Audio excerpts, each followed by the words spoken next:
Hi, my name is Jenna Goodspeed, and welcome back to Wildcat Books. This is a picture of me from when I was a little girl. I had this doll that I loved to take everywhere with me. Sometimes when we're little, we might have a stuffed animal or a doll or maybe even a blanket. That's kind of like our best friend. I'm going to be reading you a story about a little girl who had a stuffed animal that was her best friend. I'm going to read Knuffle Bunny Free by Mo Willems.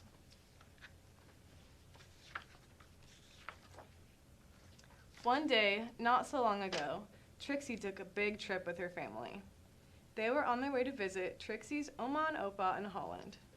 Holland is far away. So that meant taking a taxi to the airport, waiting in line, watching Knuffle Bunny go through a big machine, waiting some more, and finally getting onto a real airplane. On the plane, Trixie played and read and slept. Before she knew it, the plane had landed. Trixie and her family left the airport and got on a train to go to Oma and Opa's house.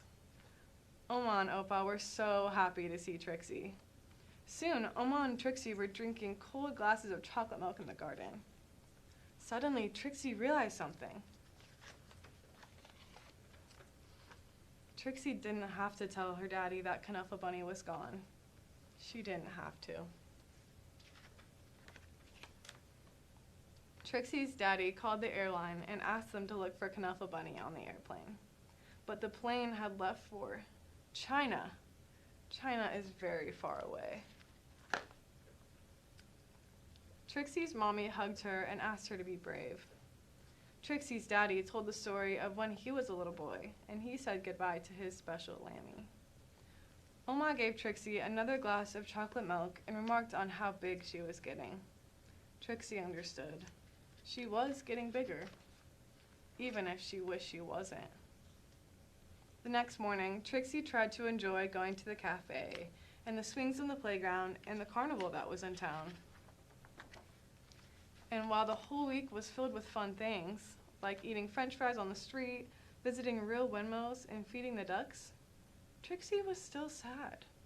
She missed her Knuffle Bunny. Oma and Opa understood. Oma and Opa had a plan. That night, they had a surprise for Trixie. A brand new, top-of-the-line, Funny Bunny Wunny doll, Extreme. It could walk, it could speak in Dutch. It could dance, but it couldn't make Trixie feel any better. Trixie was sure that she wouldn't be able to sleep another night in a strange bed without her Knuffle Bunny. But before she knew it, she was dreaming.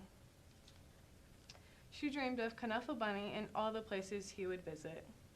She dreamed of all the children Knuffle Bunny would meet. She dreamed of how Knuffle Bunny would make them feel better. The next morning, Trixie felt better.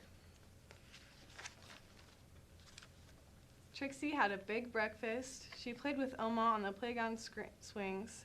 She even tried a sip of Opa's coffee at the cafe.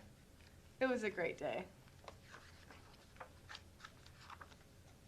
Before she knew it, the trip was over and it was time to go home. Trixie hugged Oma and Opa as hard as she could. Then Trixie and her family got back onto the train and back onto the plane and listened to the crying baby as the plane lifted off. But can you believe it? Right there on that very plane, Trixie noticed something. Knuffle Bunny! Trixie was so happy to have Knuffle Bunny back in her arms. Happy enough to make a decision. Trixie turned around and said, "Would your baby like my Knuffle Bunny?" What do you think is going to happen? Is the baby going to take Knuffle Bunny? Then the baby will have their very own best friend. If you want to find out, check out Knuffle Bunny Free at your local library.